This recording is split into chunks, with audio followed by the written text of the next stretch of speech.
বুদ্ধিকে, তার কোনো মতামতকে সে সেখানে আর দাঁড় করাবার চেষ্টা করবে না। এটা একজন শিষ্টাচার বিশিষ্ট ইমানদারের বৈশিষ্ট্য।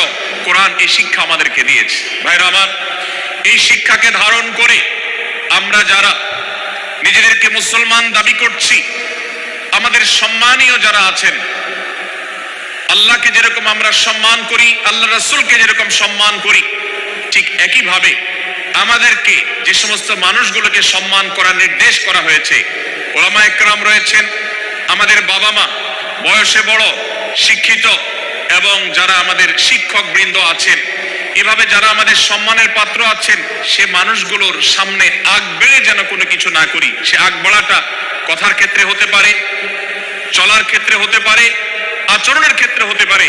এই শিষ্টাচারের শিক্ষা সূরা হুজরাতের প্রথম আয়াতে আমাদেরকে দেওয়া হয়েছে। প্রিয় ভাইরা আমার, আমাদের সমাজে আজ যে সমস্ত ভালো গুণের দুর্ভিক্ষ চলছে, ক্রাইসিস চলছে, অভাব চলছে, এর মধ্যে অন্যতম হলো আজ শিষ্টাচারের অভাব। আমাদের সমাজের চতুর্দিকে আপনি দেখতে পাবেন পরিলক্ষিত হচ্ছে। আমাদের শিশু থেকে নিয়ে কিশোর, যুবক থেকে নিয়ে মধ্যবয়স্ক সকল শ্রেণী মানুষের মধ্যে আজ আদব এবং শিষ্টাচারের ভয়াবহ অভাব আমরা দেখতে পাচ্ছি। বিশেষ করে পশ্চিমা সংস্কৃতিকে আমাদের এই স্বদেশে, আমাদের এই মুসলমানদের সমাজে জোর করে পুশ করাবার, সে সমস্ত এজেন্ডাকে বাস্তবায়ন করবার যে প্রচেষ্টা এদেশের এক শ্রেণীর মানুষকে করতে দেখা যায়, তারা এদেশের সমাজের খাঁজে বাজে থাকা ইসলামের কৃষ্টি, কালচার এবং সংস্কৃতিগুলোকে ধুয়ে মুছে পরিষ্কার করবার জন্য শত সহস্র উদ্যোগ নিয়েছে। আমাদেরকে কোরআনের শিক্ষা ধারণ করে, কোরআনের শিক্ষাকে প্রচার করে, কোরআনের শিক্ষাকে প্রতিষ্ঠিত করে ব্যক্তির মধ্যে, ঘরে, পরিবারে, সমাজে, রাষ্ট্রে, সংবিধানে, আইনে, সংসদে, সর্বত্র কোরআনের শিক্ষাকে বাস্তবায়ন করে সেই সমস্ত বিন্দেশী অপসংস্কৃতি চাপিয়ে দেওয়ার ষড়যন্ত্রকে মোকাবেলা করতে হবে ইনশাআল্লাহ। ভাইরা আমার, আর সেজন্য সূরা হুজরাতের এই শিষ্টাচারের শিক্ষা আমাদের জীবনে খুবই গুরুত্বপূর্ণ।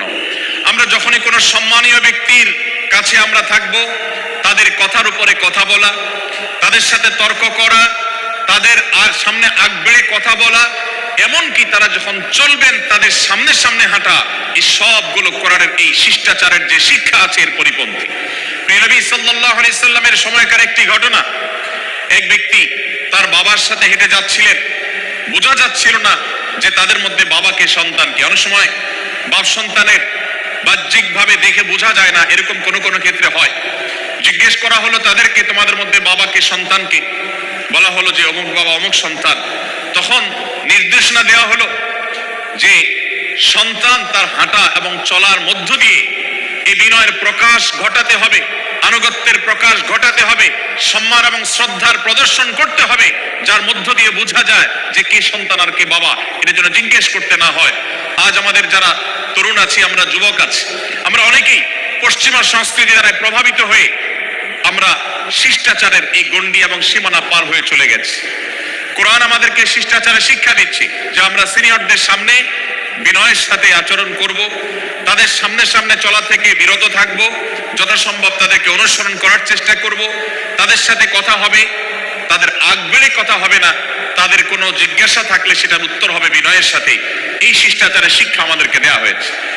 এবং একইভাবে সূরা হুজরাতের প্রথম বার্তার মধ্যে নবী সাল্লাল্লাহু আলাইহি সাল্লামের সাথে আরেকটি শিষ্টাচার শেখানো হয়েছে, তা হলো আল্লাহ রাব্বুল আলামিন আমাদের কণ্ঠকে, আমাদের আওয়াজকে, আমাদের কথাকে নবী সাল্লাল্লাহু আলাইহি সাল্লামের কথার চাইতে যেন আগ বেড়ে না যায়, তার চাইতে যেন উঁচু কণ্ঠে আমরা কথা না বলি, তার চাইতে যেন উচ্চস্বরে